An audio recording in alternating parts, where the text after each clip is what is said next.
Hello guys, welcome back to the Transfer Roundup. A lot of action has happened since last video, a week and a half ago, including the return of the Premier League, where we saw some debuts of some players that I mentioned in this video, but also some of the new transfers that we mentioned in the previous transfer series videos. But nonetheless, let's get into it with the first one that happened in the since it was Carvalho going to Brentford for 27 million, which I said on my TikTok, I think is a really poor bit of business from Brentford, a team that is going to be on the bottom end of the table this year, someone who's going to be struggling to stay up. 27 million on Carvalho is not really what they can afford, especially when they're losing a player like Tony. I know they won the game without Tony this weekend, but I do think they still got lucky in winning that game. And I think 27 million at Carvalho at the end of the season is going to look like one of the bigger flops of the year. Someone who's he's not going to do too much for him, like a Ryan Brewster for Sheffield. When Sheffield went down and they'd spent, 30 million on Brewster or something like that, and it just came to nothing. That Carvalho is Brentford's Brewster, and I think they might face the consequences of spending the money in the wrong places. Then Julian Alvarez made a massive move, the biggest move of the summer, I would say, going from Manchester City to Athletic Madrid, finally getting a bit of sunshine for himself, and joining a very long and exclusive list of mint strikers that have played for Atletico Madrid, and doing the reverse Aguero, going from City to Atletico as a young striker that's kind of done it all in the Premier League already. He's kind of done it all in football really, and so let's go see him win La Liga under Simeone for £81 million as well. Honestly, I think it's a great bit of business. Someone who was City's most used player last year, which is insane. Is insane to even say that he was City's most used player last year, playing a lot of minutes in the Premier League for him, and in the Champions League, and in the Cups. He did it all, and now he's moving away. Emerson has gone to AC Milan, finally moved on. I think he was on for 8 million, but it wasn't like a massive transfer fee. But what is it with AC Milan? What is it with AC Milan and signing these Premier League players who are just never really up to it, but making them good? Like Loftus-Cheek became mint. Giroud had fell off in the Premier League and moved to AC Milan and absolutely started flying. Pulisic has been having a good time over there. It's crazy what AC Milan are doing to these players, and they're going to win a league with them. Aaron Wan-Bissaka moving to West Ham from United, a really sad one. It was a heartbreaking day to see him go over to West Ham for just 15 million as well, considering we paid, I think it was like 55 million for him. So it's a 40 million pound loss that we've taken there. It's not great, is it? It's not great, especially for a player like Wan-Bissaka. I do like Wan-Bissaka, but we replaced him pretty quickly with Mazraoui, who we got in for 12 mil, so we made a profit there in terms of selling a player, buying a player. 12 mil from Bayern Munich. Obviously, it's come to United, and it came as part of a deal with De Ligt, who cost us 38 million, so 50 million altogether for the two of them. That is a great bit of business. A great bit of business it is.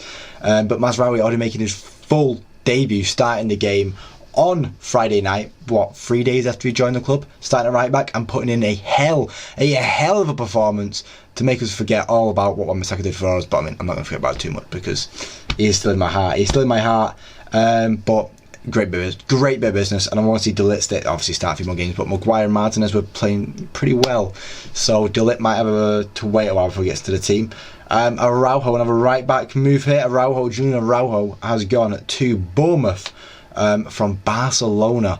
A right back, they need a right back. They were still playing what's he called there, Smith, and Smith's a bit past it now, I'd say, and Aarons is always injured, so right back that is quality and is of Iraola's style is going to suit them a lot better, and hopefully see them do a lot better throughout the year. Gruda, the attacking midfielder, has joined Brighton for 25 million.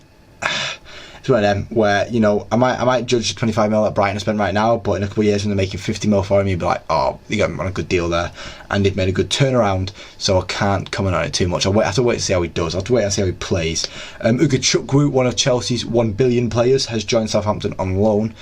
Obviously he couldn't really show what he was doing at Chelsea because there was so many players in front of him, but hopefully he can show what he can do at Southampton and maybe fill the spot that Lavia was filling a couple of years ago for winning the Premier League, because now Lavia's killing it at Chelsea.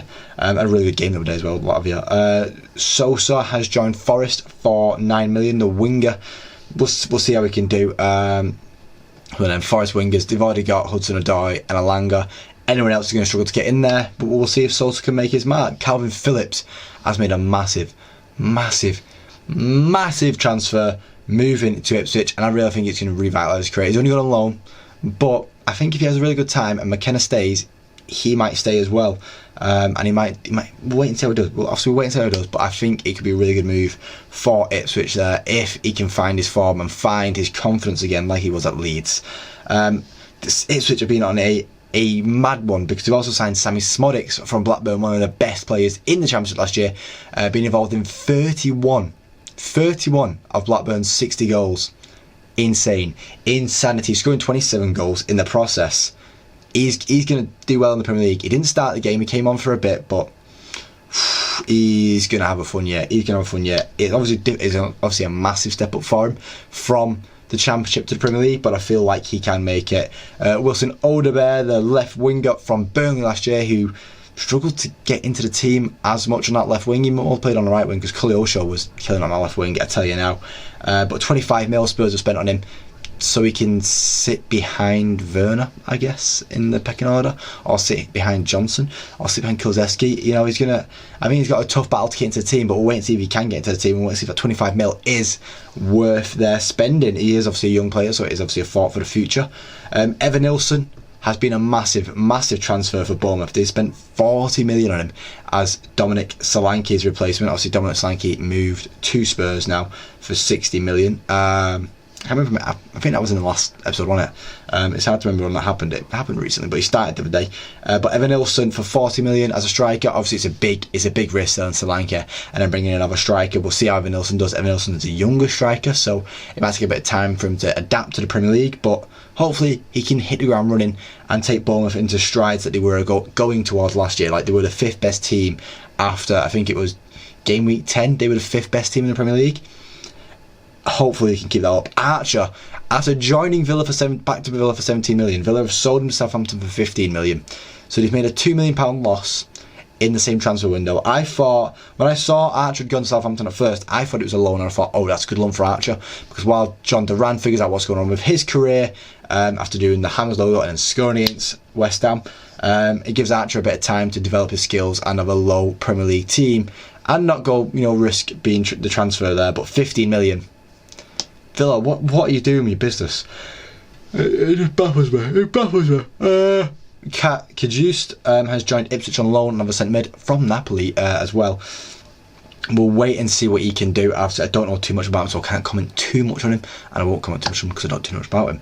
Jorginho Rutter has joined Brighton for 40 million, and this is where I can comment because I feel like Brighton have wasted 40 million here. I do not think Rutter is of Premier League level. I know he had a good year last year, but he didn't have a great year in the Premier League in the Championship last year, and he looked awful in the Premier League. Was up here a couple of years ago, but 40 million Brighton, 40 million blew my head off. I was like, that is such a waste of money. But Brighton winning 3-0 at the weekend, I can't judge him too much. We'll see if he can do much for him, but I just can't see it. And then Oliver Skipp has joined Leicester, and boy, do Leicester love a awful Spurs midfielder to join them. They've now obviously got Skipp and Winks. Tottenham Hotspur Academy for Leicester there, and it's just like, come on, 20 million Leicester on Oliver Skipp. Are you sure you've been watching the right Oliver Skipp and you've not been like sold some crap compilation of him and been like, oh my god, yeah, we need to get this guy? I think it's a poor bit of business. And then Mateus Fernandes has joined Southampton for 15 million. I think it's an alright deal for him. We'll wait and see how he does for him. He's obviously a midfielder, adds their midfield depth alongside Ugochukwu and stuff like that. We'll see what can happen. But yeah, that is the end of this video now, guys. That is all the transfers. I'm not going to do any rumours video because it was just a long video talking about all the transfers. We'll talk about more rumours next week, coming into the end of the transfer window next week as well. I believe it will be. Yes, it will. And then we'll do a full-on end of the series transfer roundup in a couple of weeks as well when the transfer window is closed. But that is the end of the video now, guys. I do thank you for watching. If you like the video, please leave a like. You want to see more, subscribe, because there's more on the channel every single day of the week. But thank you for watching, guys, and hopefully I do catch you next time. Cheers.